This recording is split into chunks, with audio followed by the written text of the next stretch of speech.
All right, man. We're living in an upside down kingdom. There's a new Bible that's pushing that exact sentiment, and there is, unsurprisingly, a lot of backlash about it. Is this religious growth or DEI moving into the literary? Also, it is Inauguration Day. That comes with a lot of feelings, opinions, and, of course, celebrity appearances, right? So we'll be getting into all this on this episode of FiveTwenty IXC for Monday, January 20th, 2025. But first, let's introduce you to the squad. Hanging out with us tonight, we got a special guest that we want to introduce you to. Actually, we're going to let him introduce himself and tell you people who he is. It's good, man. What's going on, fellas? The pleasure is all mine, man. I appreciate coming to hang out with you fine folks on this lovely inauguration day, warm inauguration day, right? I'm FrenchyRiff. I'm the host of Locked In Christians. Recently new, I think. Channel started about almost few months back, but I had channels before that. I just didn't. I was a little afraid to get into the Christian realm. I didn't know what was going on. But anyway, so Locked In Christian. We also have edifymusic.com where you can check out some Christian music, Christian rap, and all that good stuff. And I'm looking forward to chopping it up with these guys, man. Thank you for having me. Yeah, man. Love it. Glad you're here, dude. For real. And we'll talk a little bit more about your channel here in a little bit. But yeah, we got Big Swiss. What up? Happy Freedom Day, or what did he call? He called it something today. Liberation Day. Liberation Day. Happy Liberation Day. I actually had a team of 6 people from work. We went out and had an Inauguration Day lunch today. There you go. Some of the conservatives that I work with. So that was fun. Even though I did not vote for Trump, I led the whole thing. I wrote in my vote this year, but it's okay to write in your vote and still be excited for what's coming. So I'm no matter who won, I'd be rooting for them anyway. So right. Let's go, America. Love it, man. Love it. And y'all already know, man, I'm Eric Boston. Hit me up on X if you feel like it. If not, I totally understand. But it's Eric Boston 3 on X if you want to do that. And I voted for somebody. So you were the third Eric Boston? Right. He's got 2 of them. He's got 2 more. Yeah. I mean, maybe. I don't know, dude. I think what it was my gamer tag had like 3 in it whenever I signed up with this at one point, and I just kept it. I can't remember, dude. It's been so long. I'm telling you, man. Oh, he's back fading. when he's fading. Twitter was a bird. He's fading. He said he's frozen. He's a frozen boy right now. Back when Twitter was. Are you in Washington right now? I know it's cold out there. Like stuff is. What is happening right now? Holy cow! Discord, stop it! Like Discord's like trying to open. Turn your Discord off. All right, hopefully I just did. It just like popped up on its own. I'm like, what is happening right now? It made no sense. That probably did it. It was probably grabbing your stuff. All right, well, we're here now. We're ready. We are. I'm trying to be. Y'all already know what it is. Join the squad on Substack. Okay, just do that for us. Substack. If you have not signed up, get signed up. FiveTwentyClub.com/Substack. When TikTok goes down, we don't have a TikTok, but when all that kind of stuff happens, if you're signed up for the newsletter, we can still talk to you. So please do that for us if you would. Yeah, man. It's also, hey, Martin Luther King Day. Happy MLK Day to everybody. You know what? I need to go back to my intro. Yeah. I'm gonna get fired up. I'm gonna get fired up on X. Happy Martin Luther King Day out there.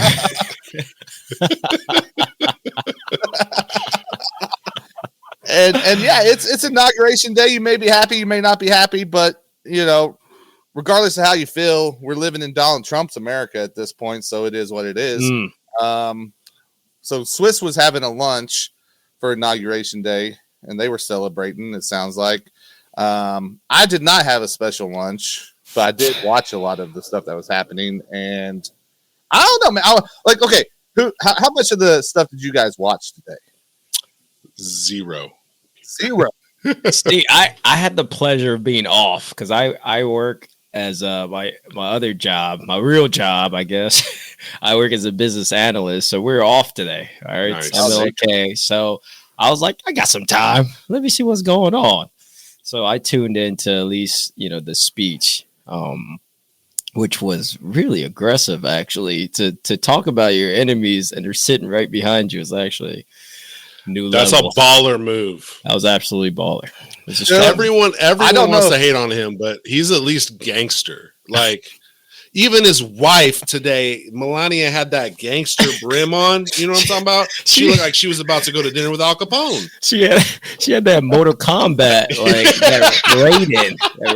Well, and if we're gonna be fair, I don't think that Biden had any clue what Trump was saying anyway. So that's probably true. It was fine. I read that there was a bunch of well, obviously there's people upset across the board with like a lot of the people that performed over the last couple of days and stuff.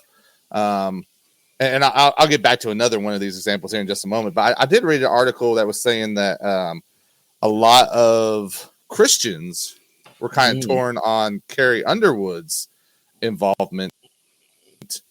And I'm like, dude, she's a song, man. Like, why tripping that much? But what was funny is she was singing. A bunch of people were singing along with her.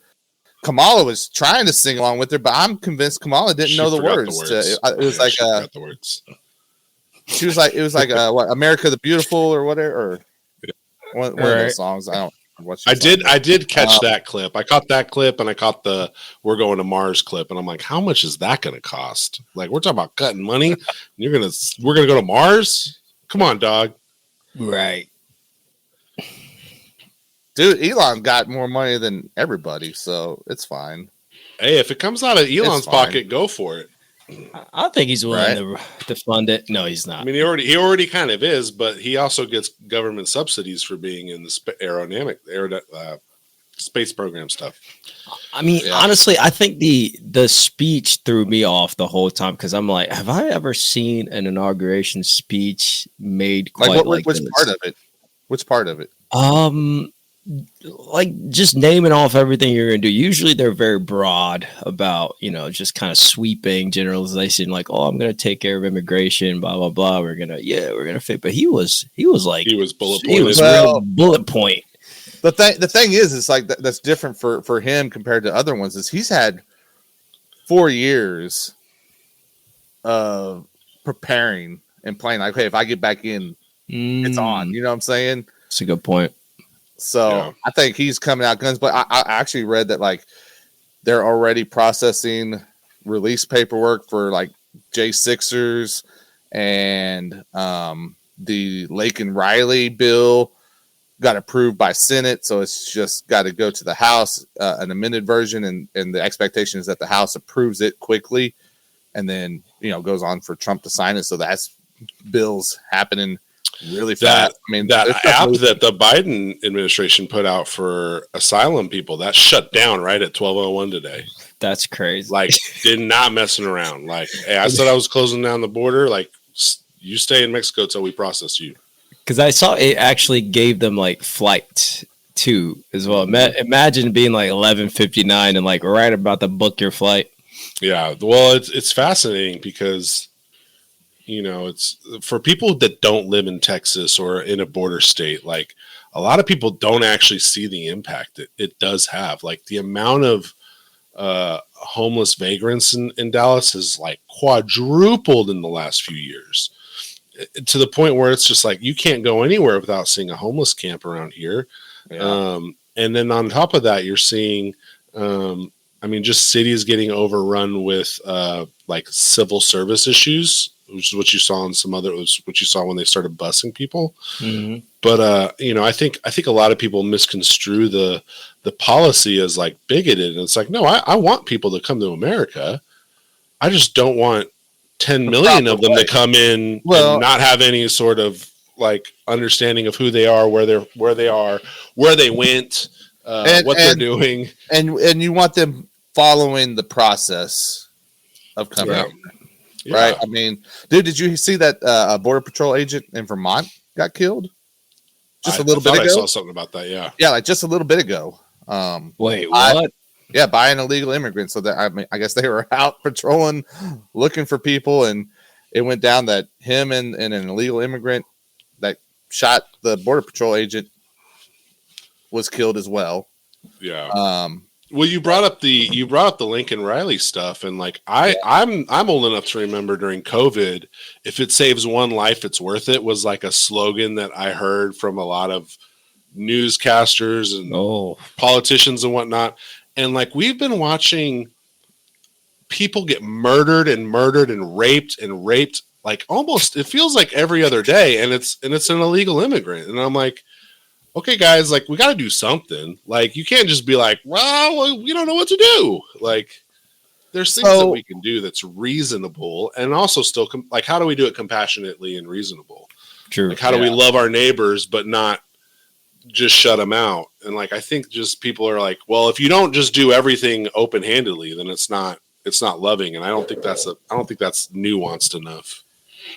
Well, hey, let's talk about that a little bit, because like we said, there's a lot of feeling across the board, even within Christian culture, right?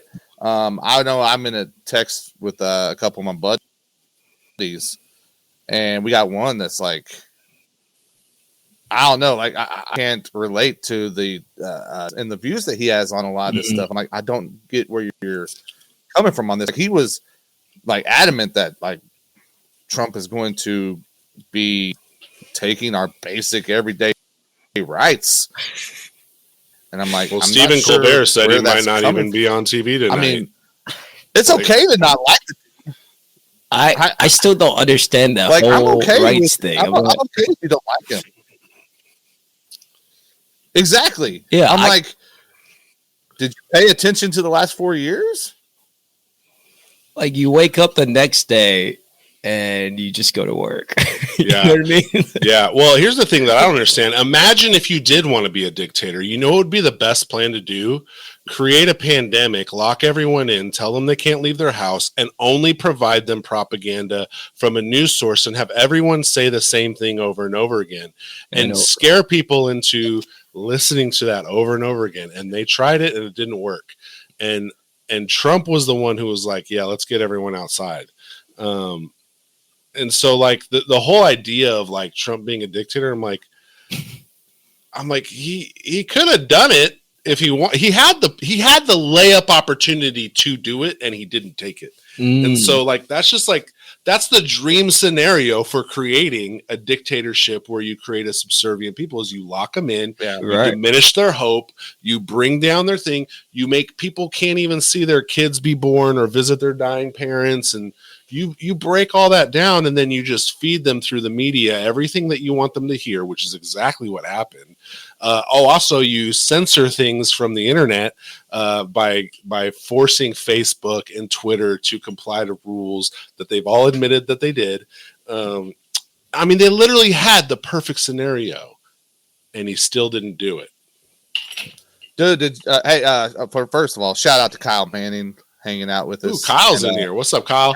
Kyle Manning's hanging out in the chat. Stock is hanging out in the chat. So what's up to you guys? If you're hanging out with us, make sure you let us know you're here, where you're from. In the combo. But did you see the story that Mike Johnson was telling about the conversation with him and Biden? I mean, this tells you exactly what was kind of going on. Like, so I guess the situation was, him, Biden, a bunch of Biden's people in a room talking, and Biden was like, told everyone to leave, that he needed to talk to Mike Johnson alone. And they're like, okay. So they talk about whatever. And then while he had the opportunity and he's sitting there alone with Biden, he's like, hey, I got to ask you, why did you sign that executive order to stop us from being able to sell liquefied natural gas overseas? We're like the biggest supplier of that. That makes money for us.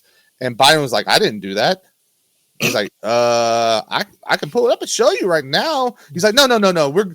I signed a thing that says we're gonna we're going to do some more studies with it and stuff. He's like, no, that's not what it says. Like Biden had no idea what all he was signing, what all he was doing. I mean, I think we knew that, but is Mike Johnson on record saying that? Yeah. Oh, wow. There's a video of it. You can watch really? it. Wow. So. I mean, I'm not surprised. I mean, ever since the election, have you even heard anything about Biden until the last few days? No. Not a thing. No. He's been silenced. Well, he was busy, giving pardons to his family and stuff. So, man, can we talk about the pardons? Because I feel like I'm living in a reality that doesn't make any sense. Like, what is he guilty of? I was just like, okay, that's a lot of pardons. I'm cool. I get it. That's your family. I'd probably pardon my family too. But I'm like, what do they do though? They're not even accused of anything. So it's preemptive pardons, right? And the kind of general view on that is like, if you do a preemptive pardon, it means somebody's guilty of something, Well, then they've trained us to think that Trump is going to be retributive. There's going to be they've misused the bloodbath quote. He said they keep calling him he's going to be a dictator. Mm-hmm. So even when you talk to people today about it, they're like, well, yeah, they have to protect themselves against Trump. And I'm like, if they're not guilty, what's the problem? Like, yeah. I thought when they mentioned back then when President Trump was, in office the first time, that he was going to do exactly this. He's going to pardon a bunch of people at last minute, abuse his presidential authority, quote unquote. But now the silence is deafening because he literally did that. Well, here's what's funny about it is because, literally with like 15 minutes to go, 15 minutes on the clock, Biden puts this pardon out for his entire family. But not only that, he sets the precedent for Trump to be able to pardon himself with the stuff he's actually facing. Yep. Right. That's wild to me. I don't know, man. It's been a crazy couple of days, man. Like I don't know if you guys checked it out yesterday, but he had the rallies and stuff. And like, I tuned in and watched Kid Rock perform at this rally. And I'm like, I sit there, I go, I have no idea what world I'm living in right now. Right. Like Idiocracy. Mike Judd's America. Crazy. It was so crazy, dude. It was like I consistently think about that scene in Idiocracy where he walks in, the guy's watching TV, and it's like just like silly like YouTube clips of cars are ramming into a wall. Yeah. And then I seen my little cousin actually watching that one day, and I was like, oh my gosh, we are there. I was like, he's just watching a car that just crashed, and then he was like, okay, next video. I was like, no way. Well, just swiped up there. He called it. Couple that with the TikTok stuff yesterday, and like watching a video of like this woman that's like sitting there go, I'll never trust the government again because they shut down TikTok. I'm like, that's what did it for you? That's what made you say I'm not trusting the government anymore? That's wild. But I think the take too that like people are really upset. Like, I'm losing all my money and all these people are losing their jobs. I'm like, first of all, you're not entitled to anything from a company that you didn't create. Like, it's like an Uber driver who complains about the cut that they get. I'm like, well, you could go create an app that allows this sort of service worldwide, and then you can set the standards. But since you hit, I agree to the terms and service for this thing that I didn't create, you are now, that's the consequence that you have. So I don't feel bad for you. Well, and that's like, and Frenchy, you could probably speak to this because you have that artist background, man. But like I work with artists doing like press releases and different stuff, and I've interacted a lot with guys. And the thing I've kind of missed doing it, but even beyond just music artists, I mean, any kind of creative, really, like any of this stuff, man. Whether it's social media, whether it's music streaming platforms, whether it is YouTube, whatever, none of this stuff you own, and it could be gone tomorrow, or they could shut you down just because they want to. You've got to create something that's yours and a way to connect with the people that rock with you, man. And you can't be caught off guard or surprised when something like this happens. Right. It's like, because if you think about, us working in the online space, there are so many different avenues that if they shut you down here and you actually have something of value, of genuine quality, people will follow you everywhere. I mean, it's happened everywhere to people that got banned during, pandemic. Like you get banned here, you go over here, people followed you again. So if you're creating things that are not good enough, those are people that are complaining. The people that you ever seen those people on Twitter that are retweeting the same thing you saw like 5 times already? Like, oh, I'm like, bro. Yeah. Or the videos that says, oh, I wonder what happens next. I'm like, bro, you know what happens next. You watch this video. I'm like, you've seen the end. Yeah. So, right? Or grifting, whatever they want to call it. I don't know. Well, and I mean, I think the benefit will be, these people will now switch platforms, and so you should see an uptick in your other platforms if the fans are legitimate. Mm-hmm. If not, you might find out you had a lot of bots, and you might find out that you didn't have fans to begin with. Well, like they maybe saw one thing and followed you, and that was it, and then they never saw your stuff again. I'm gonna pull this up. Did you see the message for when TikTok came back up? No. Yesterday. Holy cow! Hold on, let me find this so I can read it. My wife knew it before me. She was checking during the night. Okay, so it was shut down, and there was a screen that was like, "Oh, hey, sorry, it's not available right now." Blah blah blah blah. But when it came back up, and this makes me think, man, I think there's a lot more than just an app at play here. The message was, "Welcome back. Thanks for your patience and support. As a result of President Trump's efforts, TikTok is back in the U.S. You can continue to create, share, and discover all the things you love on TikTok." Yeah, he extended it because he's giving them the opportunity to sell to an American company. But dude, a year ago, they would never give him that credit for that. Well, so I'm like, okay, is this? No one wants to give him credit for anything. Well, but dude, a lot of people are changing their tunes real quick, and is it a way for him to, because he got a lot of young voters, is it a way to kind of boost that voter block? There's something at play there. There's people claiming like, if he comes in, looks like the hero to Gen Z. We don't know how these people react. I think we're all fairly millennials on here. Everyone here millennials. So I mean, Gen Zs, they just react different. Like my wife's a Gen Z. I just watch for research purposes how she reacts. She like I just watch marketing analysis. Well, you are a business analyst, so that makes sense. I have to. I'm like I'm anal about a lot of things. I'm just watching. I'm like, how's she gonna react about this Twitter shutdown? She knows all the info except for all the important info. She just knows the hot button. And this is what I knew. The government really they're genius. They're smart. They're a lot smarter than we give them credit for, because they know there's people. I don't think they're that smart, but I'll allow it. Yeah. let me finish. Maybe I'll get you around. What I'm saying is, like, they're smart in a way that they know that people are not that focused on what they're doing. Like my wife, for example, is completely right. Like even I can explain to her what's happening, and she'll be like, "Cool." Next day, I'd have to start again, like that 50 First Dates movie, and and I'm like, I have to keep doing it again and again. I'm like, you know what? They know there's people like this, so they're just gonna gamble on that. The majority of people are gonna pay attention to hot topics, flashy headlines, and then they're gonna bring it up and they're gonna act based off of that immediately. So I think Trump does a little bit of both, where he, does really get into nitty-gritty, the people that know what's going on. And then he also, does a TikTok stuff for the people that only care who brought TikTok back. Like in 10 years, they're only going to remember who brought TikTok back. Yeah. Right. Yeah. If it's still around. If it's still around. We'll probably have VR, AR, social media in 10 years. Everyone will have it in their glasses.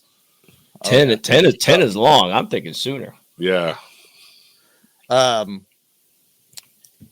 so one thing that Trump said, and I don't have this word for word, so I'm kind of just gonna have to paraphrase this a little bit. But one thing he said in his speech, and I think hopefully this is maybe what people within the Christian culture can focus on here. Regardless of if you're happy about what's happened today or not. Okay. But one thing he did say was essentially that, hey, at the end of the day, God is still the creator of this stuff. He is still the one that is reverenced and revered. And I was like, I'm glad. I mean, and that is not a a cosign on Trump's faith, because I'm not going to go there. I'm not willing to say that. But I don't think anybody is. But he's not. Right. But he's not wrong in saying it either. He's not wrong. Like, what do you guys think, man? Like, what's your hope for American Christians over the rest of this year, following today's events? Reading their Bibles. I do think that there's a revival happening in the church right now. I don't think it's related to Trump in any way. But since you're asking specifically, like, what's your hope for Christians in America in the next, I'm assuming what you mean by that is, what do you see Christians, where do you see we should go as Christians in this, during this presidency? What's the opportunity? I think the two biggest opportunity is getting gay marriage off of the conservative platform. And I also think that removing the abortion edition that they added this year, I think that should be a huge movement that Christians should move in, personally. And I've actually written seminary papers on those two topics specifically. Wow. Just because when you look at the data, the average self-professed Christian, actually under average, less than 20% read their Bible more than once a week. And that number has been declining for the last 10 years. And so when you see that going down, and the acceptance of things that are against God, such as the gender creation and the man and wife marriage situation, or transgenderism, or abortion for that matter, you're going to see an acceptance of what the culture is bringing on. And that's and then Christians are going to be the one that would attach to that because they don't know God's word. And so I think in this next few years, that should be a push, and it should be reasoned. And I think the thing that we should focus on is clear, articulate logic, supported by sound doctrine, that allows us to gain favor in audiences. I think what Wesley Huff was able to do on Rogan, and then provide such, like, atheist friends of mine are like, whoa, that was really interesting. I want to talk more about that with you, or whatever. And it's like, if we can get more people that can do that on a regular basis, it'll get more people interested in reading their Bible.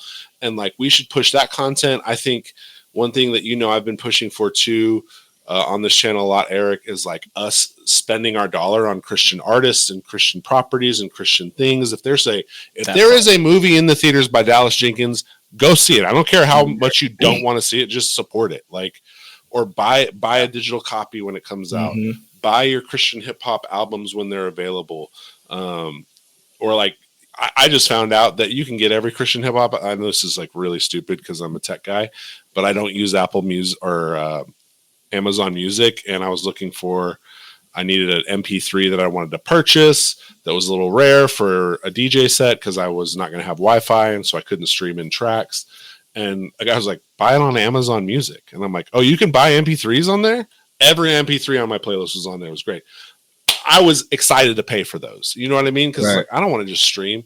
And so I think if we see that push towards, like, hey, let's invest in Christian infrastructure, because we need to reinfiltrate the culture.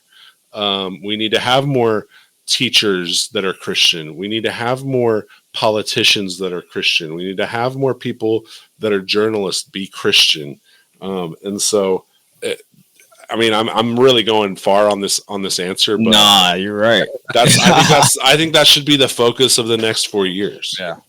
I completely agree with a lot of those sentiments you just mentioned, and I've been preaching and screaming that on my channel for the longest. And I always get shocked personally when because I volunteer at the high school at the church, and I always ask them. I'm always curious. I'm like, how often you guys actually read your Bibles? And it's still very low. It's the same answer when I was in youth group. It's the same exact answer. Even growing up in the church, I was like, I placed my faith. I still didn't really read my Bible.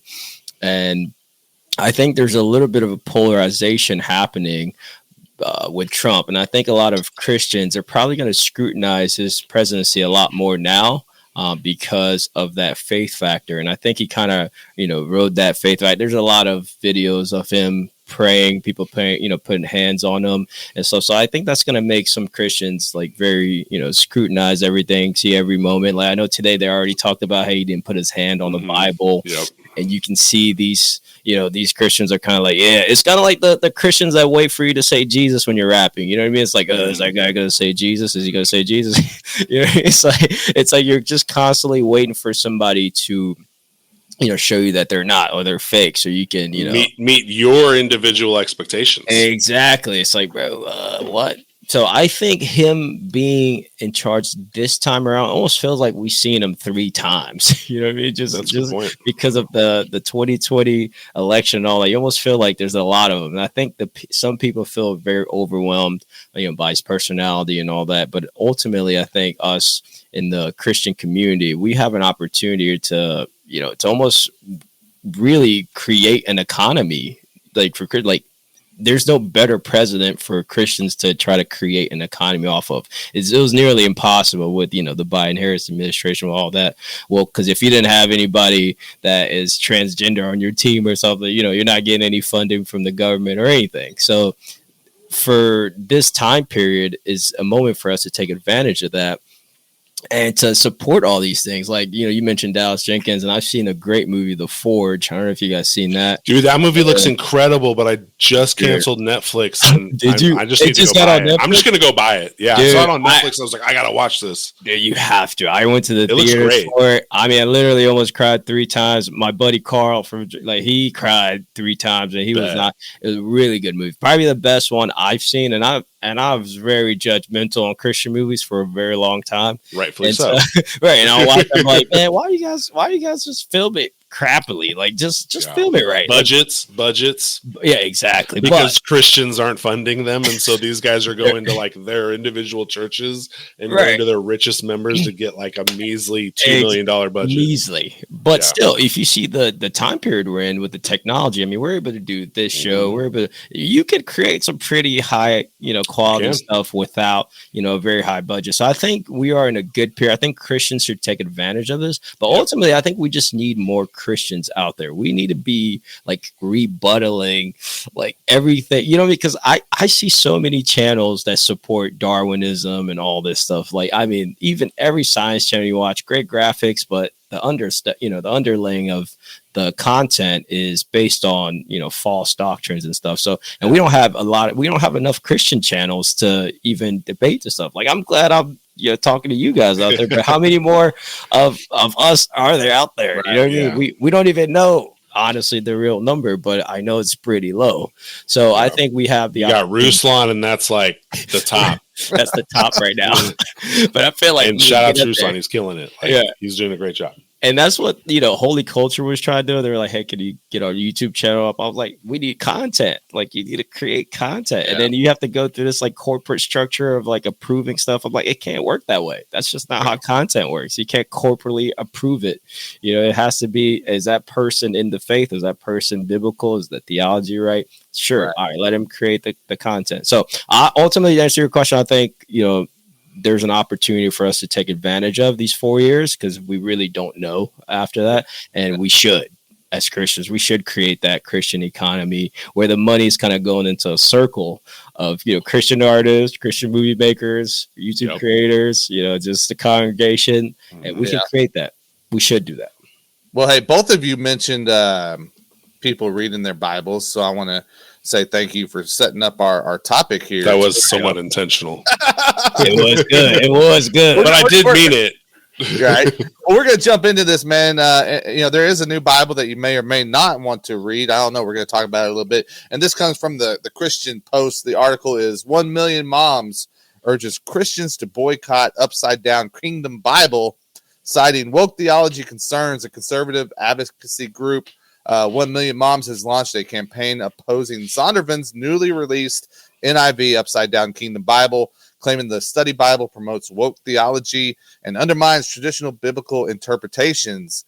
The group is quoted as saying Zondervan's newest NIV study Bible is unlike other Bibles in that it includes elements of theological and gender diversity. As such, Christians should be aware this could be called a DEI Bible. The Upside Down Kingdom Bible, described as addressing topics such as race, ethnicity, creation care, abortion, gender, and sexuality, features study notes, essays, and book introductions contributed by various scholars and leaders, including Preston Sprinkle, general editor and president of the Center of Faith, Sexuality, and Gender, a Christian organization focused on issues of faith and LGBT plus inclusivity.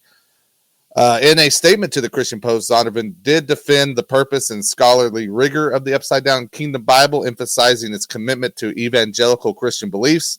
The Upside Down Kingdom Bible is a new tool for engaging Christians who are seeking biblically based answers to today's toughest questions, as is standard with our study Bibles. Contributions are from multiple biblical scholars with trusted credentials and expertise in their fields of study.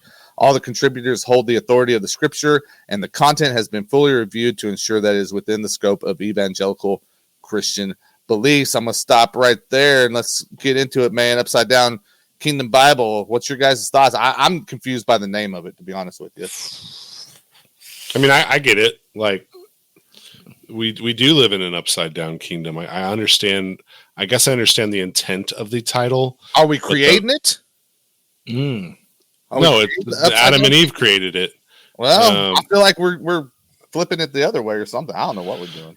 Well, like we live in an earth that is, we are not living in it the way it was intended to be lived in. So technically, the Lord's creation is upset. So full up front, I'm going to buy this. But simply for a research tool, like as an apologist, like I read a lot of stuff from various different ways. But what a lot of people should know is when you see who the publisher is, you could tell a lot by what they're going to produce. So like Crossway, for example, they do ESV.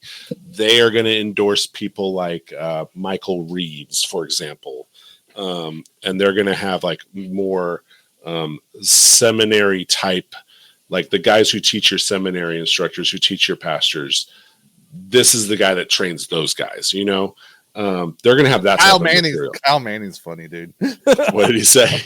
Sounds like a Carrie Underwood approved Bible. Yeah. Where Zondervan is an NIV, they're the NIV guys. Publisher. They're the main ones for that. And so I'm really interested to see who the contributors were to this, because they don't post it on their website, which is weird, because normally you'll see at least who the contributing editors were. And I'm looking on Amazon right now and I don't see that information yet, but I'm still looking. That's why I didn't see what you had. They're just talking about introductions, what's in it, but not who contributed. So I'm going to be really interested. For sure, Preston Sprinkle. For sure. Yeah, I've never heard of him.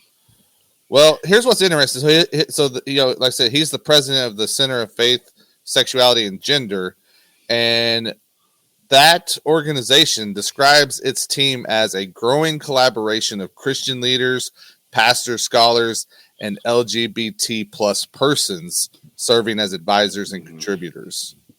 Wow. Yeah. I think the title alone is already, it's like blasphemous. Are you able to just call anything Bible now? Just rename the Bible now?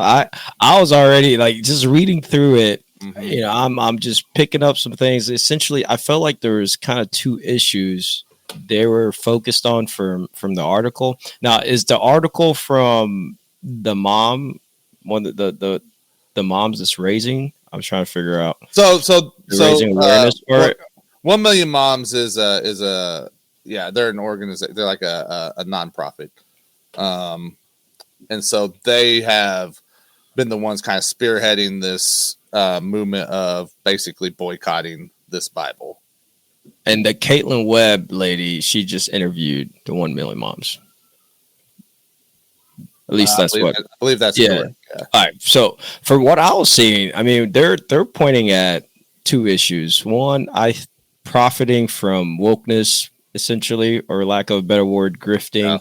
Yeah. People, it's a hot topic right now. So even if somebody doesn't believe in what you just did, like Big Swiss just mentioned, he's going to read it for research purposes. I literally just bought it. You've created an economy just because in the time period we're in, right? If we weren't talking about if this is 2004, no one's buying it. Everyone's going to be like, well, what are you doing? No one's buying that. So, and then the second issue is it's almost like we're at a time where the Bible is going to be rewritten. And we know it will because Paul kind of talks about this when he's addressing Timothy in a lot of his letters. But I actually did a video way back on when China first did a rewriting. I don't know if you guys caught that. It was back in July 23. And they rewrote portions of the Bible in order to increase the control over the religion in the country. And for me, we did it for slaves in America. Right. So that's not new. Well, I felt like that was the recent commercially, like unashamed. Hey, we rewrote the Bible. Like, can you rewrite the Quran and get away with it? No. Nope. Well, I mean, they've only rewrote it 71 times in the last couple thousand years. So yeah, they've also rewritten it themselves. Yeah. And Zondervan's been under the microscope for that kind of stuff already, right? Because they were like the first ones that whenever you look at the gender equality side of it, they took Zondervan's not afraid to post some progressive. Yeah, they were the ones who would change scripture from saying just simply brothers to including brothers and sisters in verses, right? So I want to say that Zondervan. I could be wrong, so feel free to fact check me on this. I think Zondervan holds to what's the catechism? I can't think of the name. I literally was talking about it today with somebody on a separate topic. Not the Heidelberg. I think they hold the Heidelberg, which if I remember correctly, holds scripture's inspiration versus scripture being authoritative / man, I'm like losing my vocabulary right now. What's the word I'm looking for? Without error, inerrant. So if you look at a confession that says inerrant, that's very different than inspired. Because inspired, you can take a lot of liberties. And Zondervan holds to that catechism, where like a Crossway would hold to like a Westminster or Baptist Confession of Faith or something like that. Yeah. And while they don't call it a woke, and I'm not sitting here saying that this is 100% woke Bible, because like I said, I haven't looked through it myself. I'm just going off of reports here, obviously, but it does have like this tagline, because it is called the Upside Down Kingdom Bible, but then its tagline is think deeply, love widely, and that is some views that we definitely associate with this more modern woke movement in general. And we've been, and that's why we're seeing some of the stuff I think happen in churches that we've been seeing over the last decade or two. Would we qualify this writing as false doctrine? Possibly. I don't know.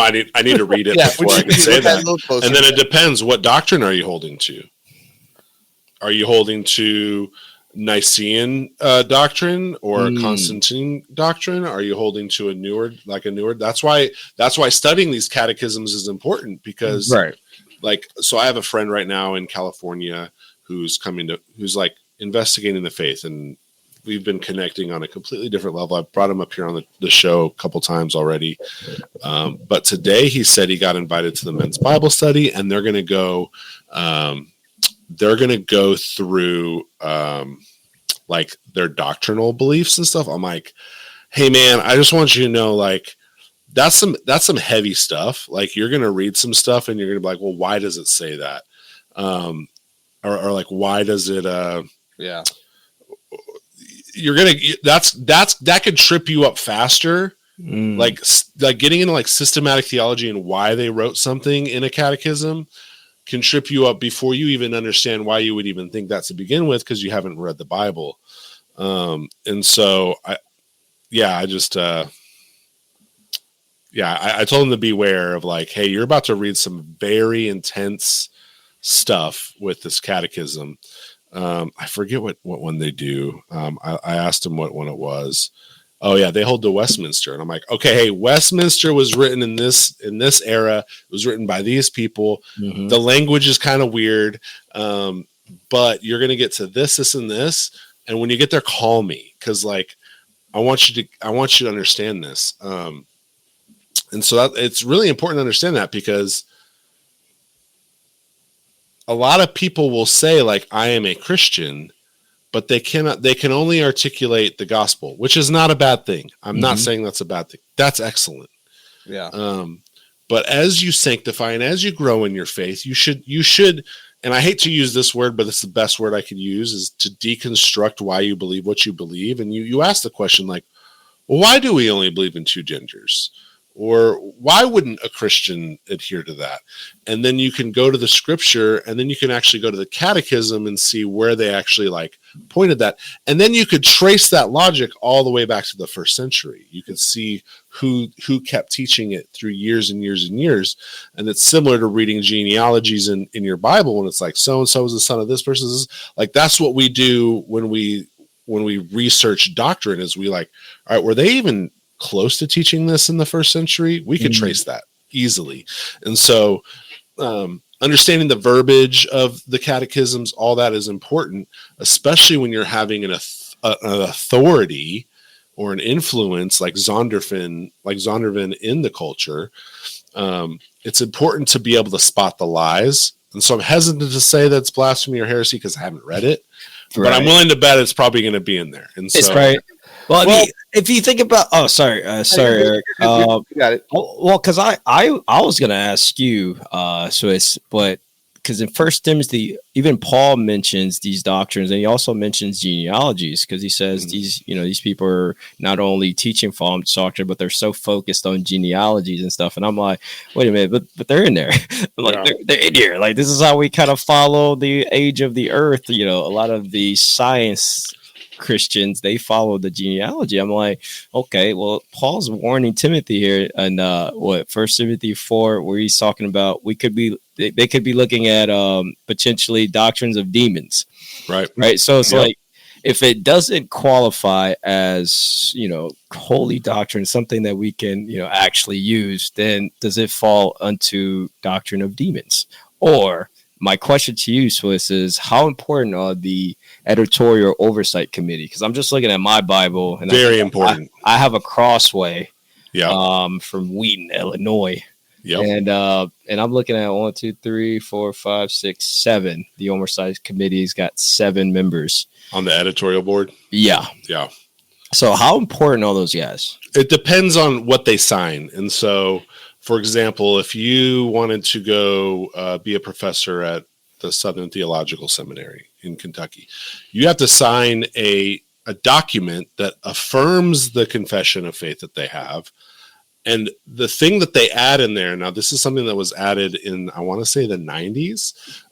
Churches and organizations started adding, without reservation, I'm signing this document, which means that I'm not signing this document and conceding points that I don't agree with on here. Meaning, like let's say you were coming in and you did not hold to a doctrine of man that has two genders. Let's say you were more progressive and was like, hey, I think God created people to be non-binary, and I think a man can become a woman and become pregnant. Let's say someone thought that.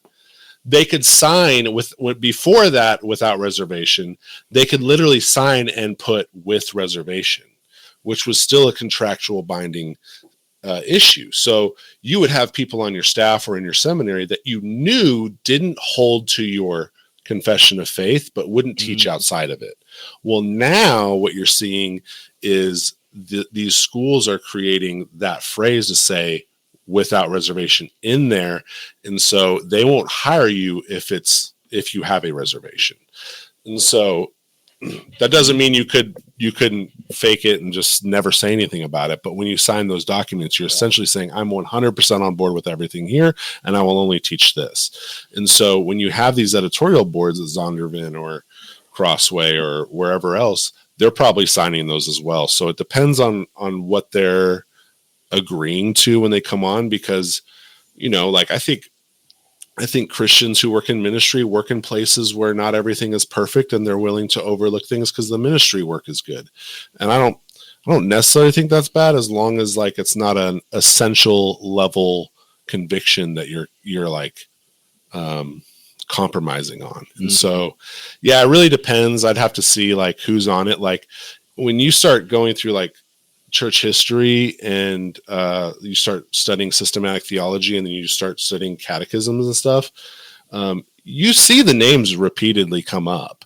And so like when you see someone like Patrick Spring, I've never heard of him. Like never heard. Today was the first day I heard of the guy. Patrick Sprinkle. Yeah, never heard of Preston Sprinkle. Sorry. And so, and like I major in apologetics, so I frequently read progressive works on purpose, just to be like, all right, what's the argument they're presenting? So if someone else comes up, I would know how to, rebut that.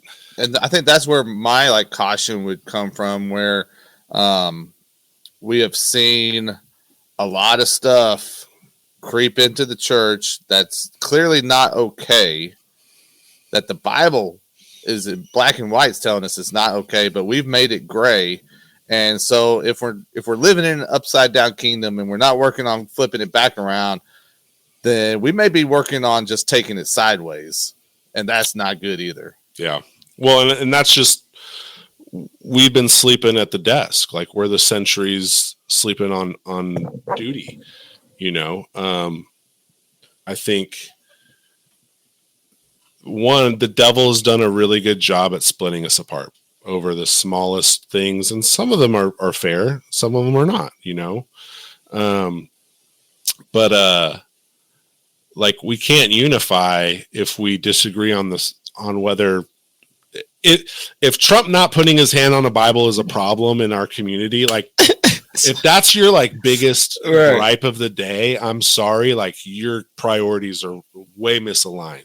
Mm-hmm. Like there are way bigger problems happening in your local church right now. Like, well, especially friends you see every week might be going through a divorce and they haven't told you, like things like that are important, not whether he puts his hand on the Bible. Especially if you're okay with like putting an LGBT plus pastor into your pulpit. Mm-hmm. That's crazy. Mm-hmm. That's I think it even starts back in Genesis.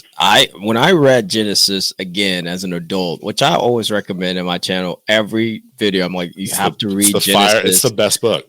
As an adult. Yeah. All the craziest stuff happens in Genesis. All in Genesis, you're like, ain't no way. Like, as soon as you get to chapter 6, you're like, what am I reading right now? And I'm like, what? Who?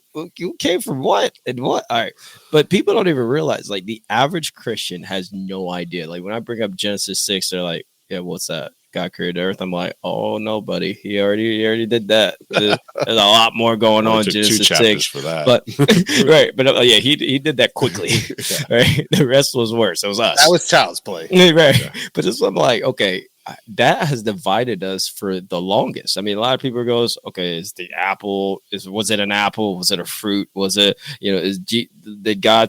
A day in God's what the Bible says, what a day is 1,000 years, 1,000 years like a day. Yep. So was 1,000 years going by, or was it just a day? Because he does say day and night at the end. Yeah. I mean, you're talking every denomination will pick and choose what they want to believe out of Genesis. I'm like, we can't even agree on the beginning of our world. Right, but like the gap theory, that's called the gap theory, what you're talking about. Mm-hmm. The gap theory isn't even an essential to the faith. No. So like, why debate it? Like it does, like it's not a question that the Bible's trying to answer. No.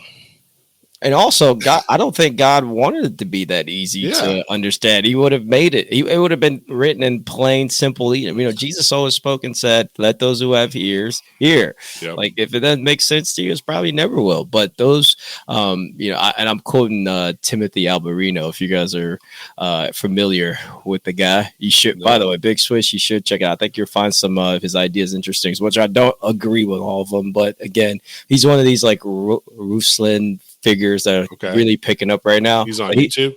He's on YouTube, but Check him out. I'm telling you, you're gonna find it really, really interesting. But he's on this like, What's his name? Timothy Alberino. Yeah, Okay. he goes I off found in very, but he talks about this like antediluvian period, all these things like. He really breaks down Genesis chapter 6 in a way I've never heard it before, and and then he starts referencing other books that I don't particularly agree with. I'm sure you probably alien read. stuff too. Yeah, he Is does. he like a Billy work. Carson guy? Is he like the guy Huff took down? No. Is he a Christian? No, he's Christian. He's 100% Okay, Christian. He's a believer. That's what I'm saying. And I was like, that's what's actually been throwing me back. But I think he just has a different perspective on, especially Genesis and Ezekiel, all these Daniel chapters, pick a chapter in Daniel, anything that is, talking about the end times is really kind of his specialty. That's cool. And, but either way, like he kind of like, I think he captures this very well when he says that, like knowledge, I think it's in Solomon or something, like wisdom is for like, it's the honor.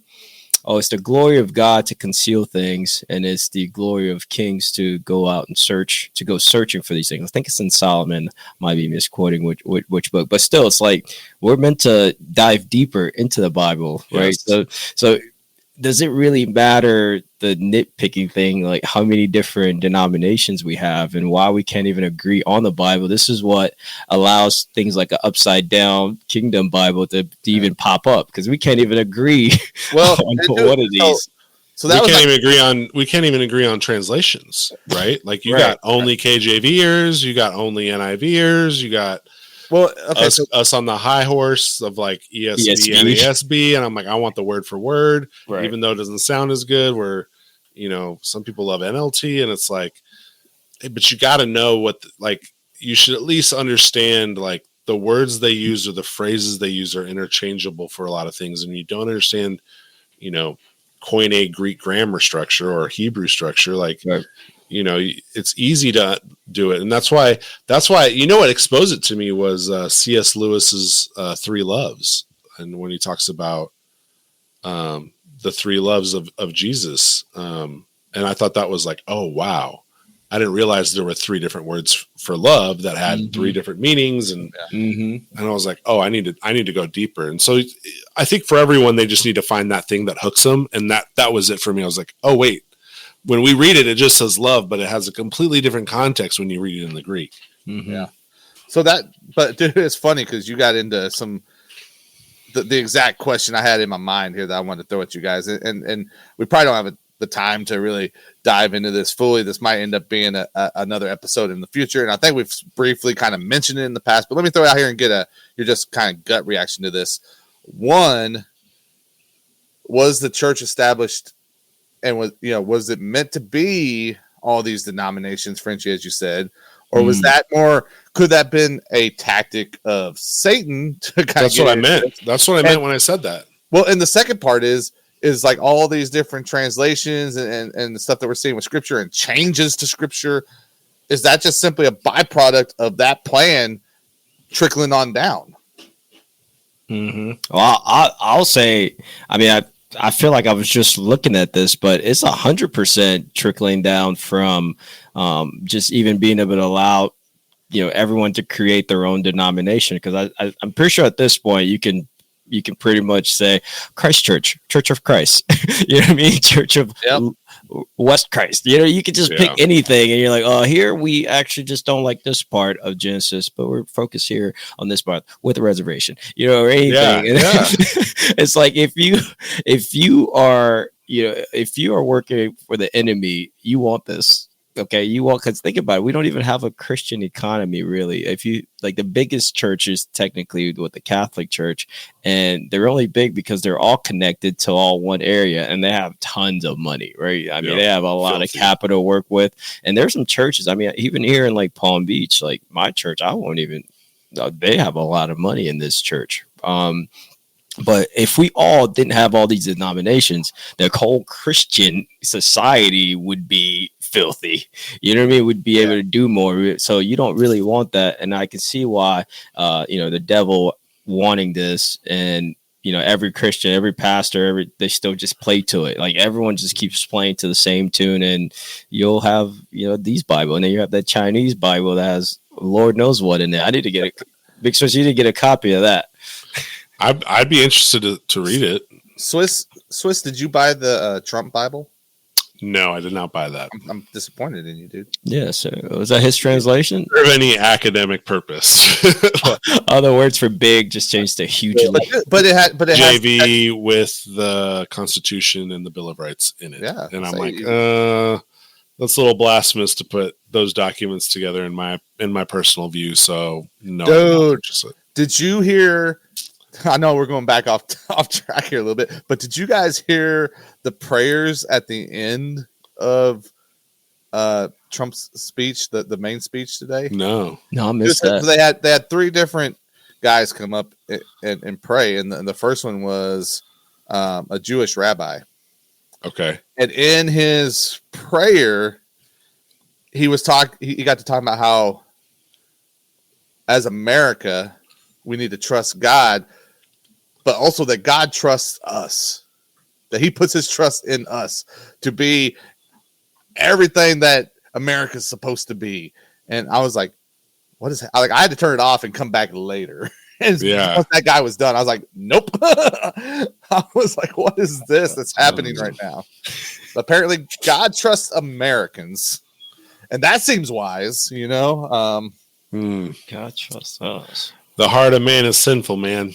Dude, like something, man. I can see like a logical reasoning of like, well, he already knows what you're gonna do, so he trusts that you're gonna execute what he knows you're gonna do. I could see that logic, but that's put his trust in us. That's that was I wouldn't say he preemptively puts trust in us. That was the words he used. Was he put Jesus? Didn't Jesus literally say doesn't even trust the angels? Like, he says God doesn't even trust. There's a. Let me actually pull that up. Hold on. Well, the angels are jealous of us too. They're jealous of our free will.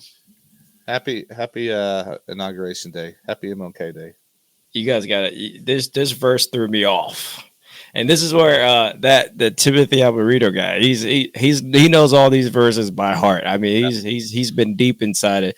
He says it says if God does not trust his own angels and has changed his messengers with his foolishness. I think it was in where is it? I'm using hold on. Well, and I can't. Oh, and I'm going to draw a blank. But I mean, there's even the scripture where it talks about. Hold on a second.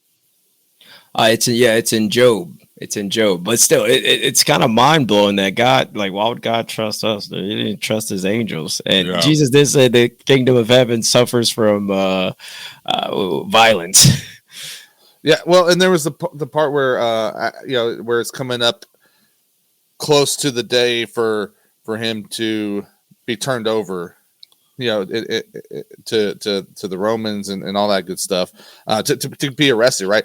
And it was talking about going in and to this town and trusting the people there to kind of take care of them. And he was like, "Why would I trust them? I know what they're about. Like, I'm not going to do that." Yeah. So it's interesting. So he had a rabbi. Who else prayed for him? I'm interested now. I know there was a Catholic priest. Who else was there? And a Protestant. And they all walked into a bar. It was awesome. Yeah, right. I'm like, he's just covering his bases right now. Graham's kid. Franklin. Franklin Graham. He was there. I think he actually did like the opening. Like there was two people in the opening. I think Franklin Graham was one of them, and then there was three at the end. But was he not on the Zoom? Was he not on the video instead? Like, I don't know if he was live. No, he was there. Oh, interesting. I feel like somebody was but the prayers too were kind of interesting. I was kind of watching while the prayer was going on, and you could see all the people that are not believers. They're just like eyes wide open, just like staring up, like angry, almost like, what is all this prayer going on? And I'm just like, man, I bet they're just struggling right now. Like, I mean, you'd hate all that if you're Buddhist or something. Hey, but they were rocking with Nelly though, so that was cool. Nelly, I think, was yesterday, but whatever. They were, right? I think Nelly was there. Snoop was there, but Nelly performed, and Nelly was getting a bunch of backlash for performing. Snoop's the biggest industry plant of all time. You know what? I've been looking into it. Bro, he's a household name. For what? Oh, dude, well, he's not a good rapper. He was a household name in &93, but for completely different reasons. Yeah, but I'm talking about this dude's on the Disney Channel now. Yeah. And hosting the Olympics. I did see that. And sells a million different things at Walmart. And is doing football broadcasts. Yeah, they're just sending him around now. I'm like, this dude is not entertaining. He has completely recreated his image. I don't know how. Like whatever the industry plant success model is, just look at Snoop Dogg.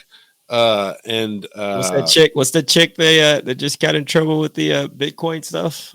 I don't know her name. The Haktua girl. Yeah. Yes. Yeah, I don't know her name. I don't even like to say that. Pay attention. Yeah, I know. I don't even like to say her name personally. Industry plant.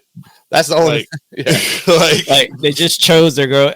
Let's blow this one up. Yep. This should keep them entertained for a little bit. Let's get some money out of it. Like all those people that lost their money, it went into some account. Right.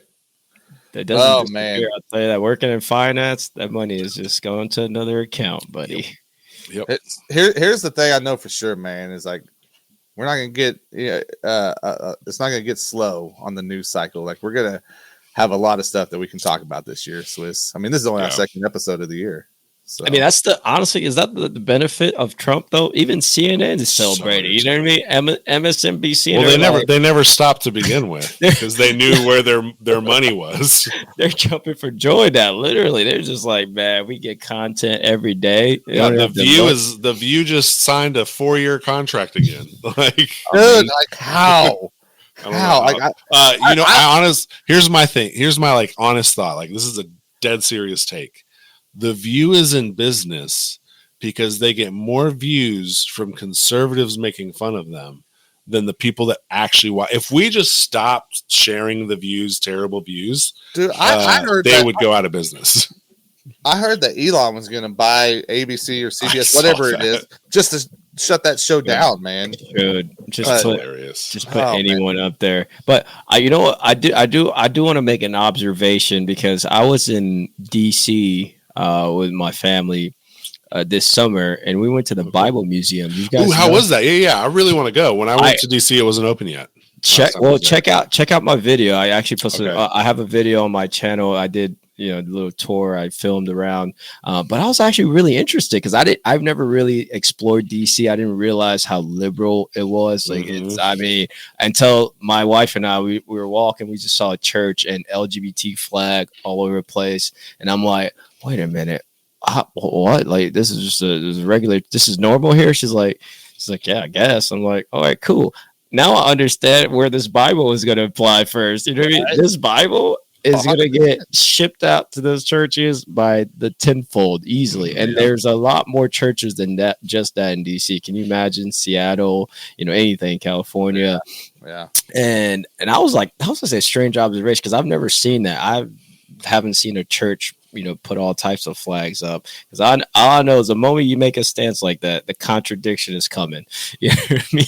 The moment you make a harsh stance, contradiction is coming. Unless you make a stance on Jesus Christ, that's the only way you're going to be able to withstand whatever. Everything else just kind of falls away when the contradictions hit you. Man, my church, the church I work at, we always get in hot water around election cycle because they just want us to say a name from the pulpit. And it's like, hey, we're just going to say what the Bible says on the issues. Right. You're willing to take that as how you want to take it. And people it's wild. The emails that get sent on stuff as simple as that. It's sad how polarizing it can be to just be like, hey, can we just read this and do what it says? Like, that's what I'm at. I'm a pastor. I am not a poli-sci person. Right. I'm not an expert on the Constitution. I am an expert on this book, and I've lived my life this way, and I think we should all just do this. And people are like, say a name. saying it. You won't say a name because it's this person, and it's from both sides, right? Like you won't say a name because you're voting for Kamala, or you won't say a name because you're voting for Trump. It's like it doesn't matter. Well, let me ask you guys: how do you guys feel about the church during that time period, like the election cycle? Teach the Bible. I was like, because my church, they avoid it. I have one of those churches that used to be a Baptist church. They're just not talking about it. They pretend nothing's going on. Like the whole Israel war going on. I mean, it's like you go into church, you'll never even hear it. Like you have no idea what's happening just outside. And I'm like, is that right? I mean, I feel like, Paul in the early church, when they met, they had to talk about the Roman Empire, like what was going on. It's like, we can't go to this place. This place is hot. This way, they had to talk about that stuff. And I mean, and you have a church that talks about it and it gets real nasty. So what's the right approach? I mean, I don't think it matters. Like, I mean, when you see that type of reaction, it's discouraging in a way, because you feel like, hey, I feel like I'm being faithful in what.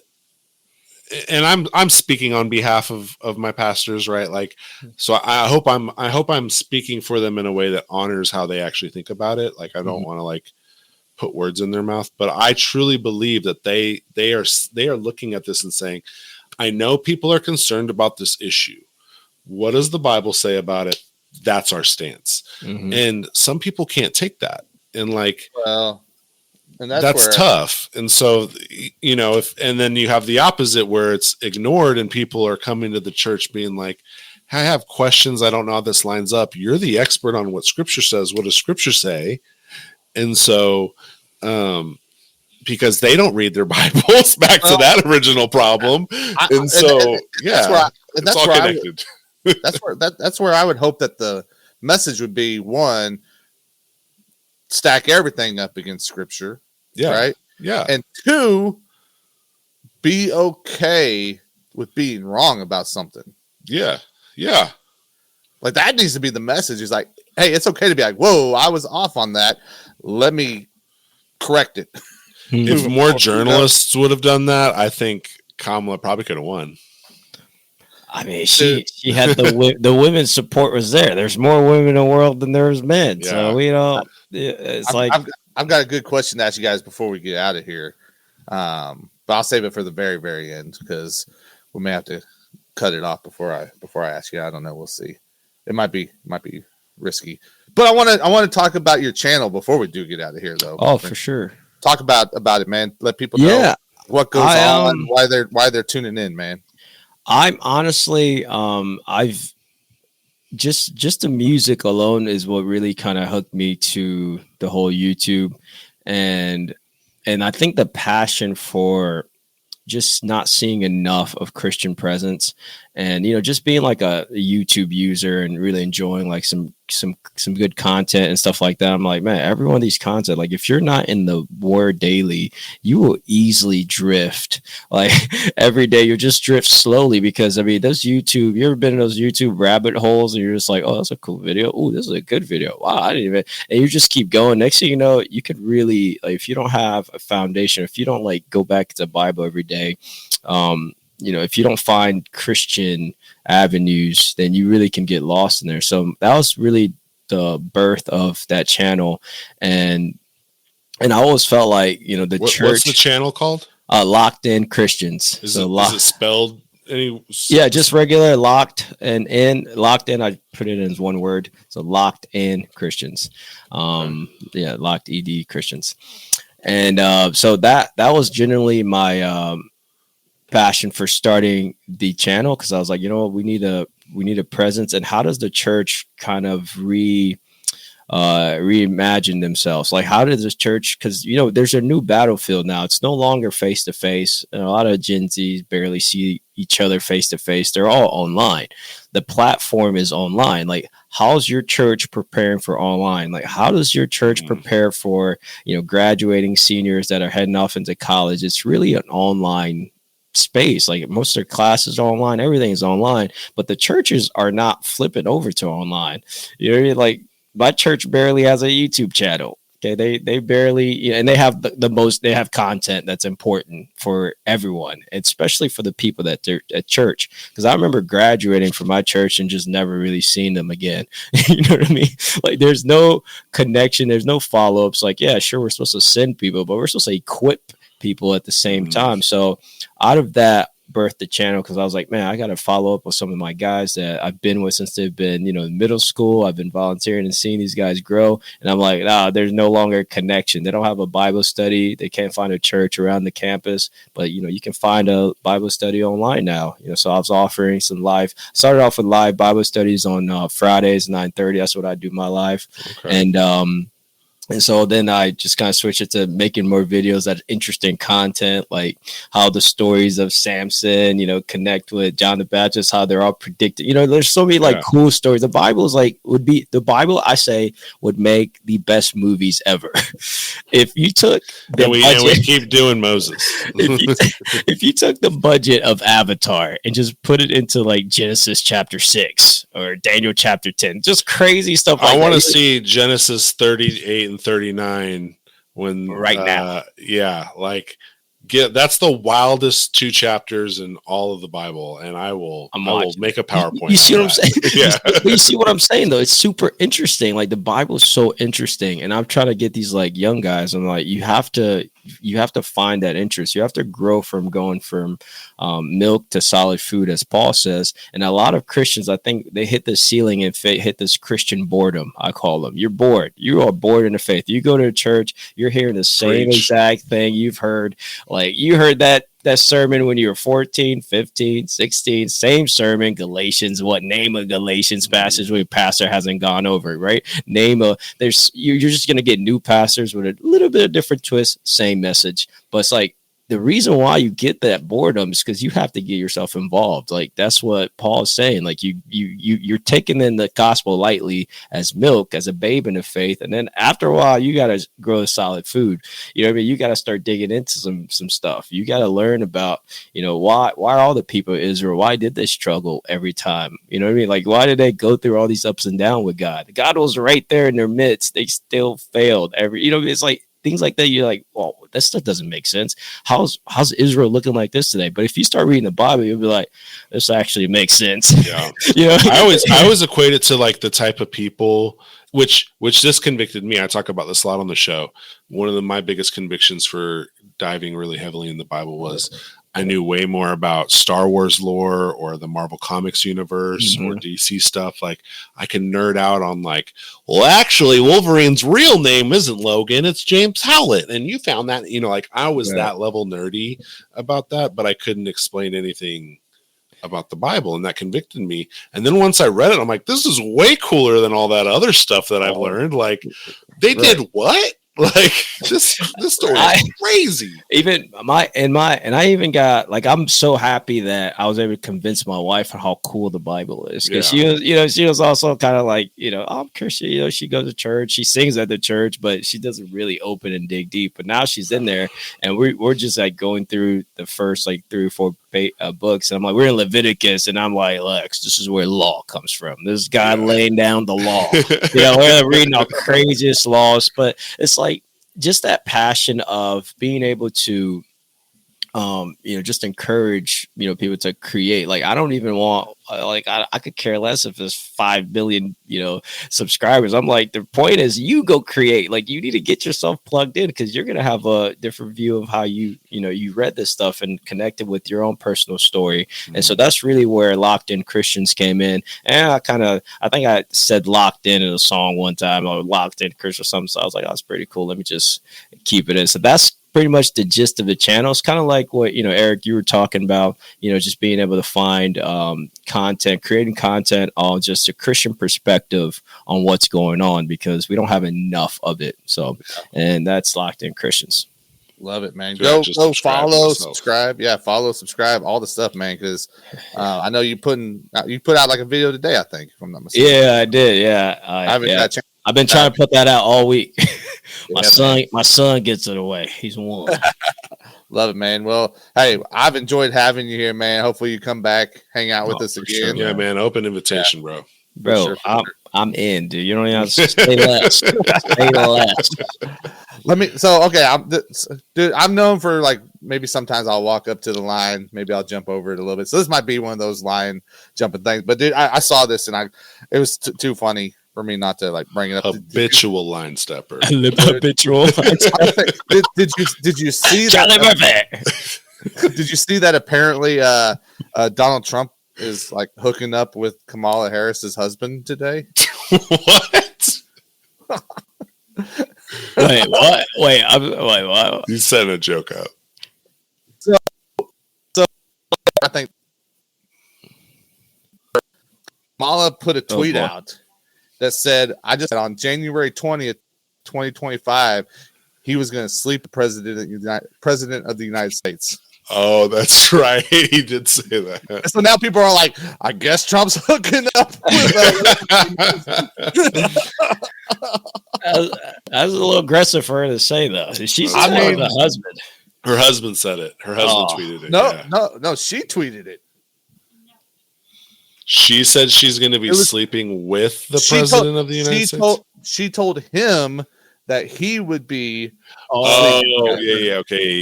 Yeah. I do remember seeing that, and like the quote was like, "Everyone bookmark this because it's going to be really funny in a couple months if it doesn't work out."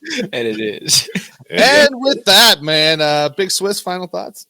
No, man, this was fun, Riff. Like, yeah, I like really want you to come back, like. Bro, I just want to chop it up with you. You're cool, man. I'm down. Say the word. Do we? What we need to start looking at these Timothy Alberino videos. Bro, I think you're gonna enjoy Swiss. We're gonna have to break them down. I love rabbit holes. All right. Ooh.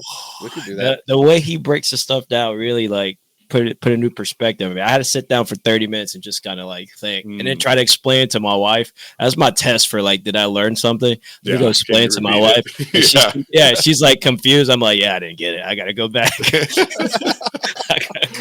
That's funny. I love it, yeah. Man. Well, we'll be back soon, man. We'll be back soon, and maybe we'll get FrenchyRiff here hanging out with us if he's not too busy being locked in. So we'll see what happens. We'll see what happens. So, you guys are great.